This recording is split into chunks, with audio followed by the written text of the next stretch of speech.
50 কোটির প্রতারণা মামলার তদন্তে শিলিগুড়িতে তল্লাশি ইডির। মঙ্গলবার সকালে শিলিগুড়ির 4 এবং 5 নম্বর ওয়ার্ডের একাধিক জায়গায় কেন্দ্রীয় গোয়েন্দা সংস্থা এনফোর্সমেন্ট ব্রাঞ্চের, যা সংক্ষেপে ইডি, তারা তল্লাশি চালায়। একটি সূত্রে জানা গিয়েছে, বিদেশে চাকরি দেওয়ার নাম করে প্রায় 50 কোটি টাকা প্রতারণার একটি মামলার সূত্রে ইডির তল্লাশি চলছে।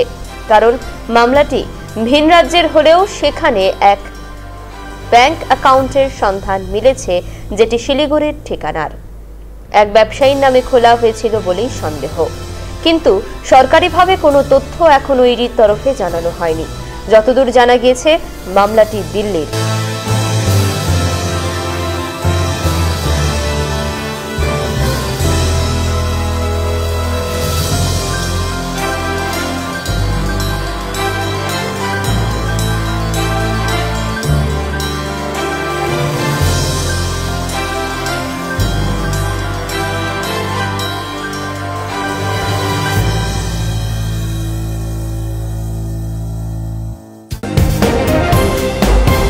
আমদরিয়া নিউজ, প্রান্তজনের কণ্ঠস্বর।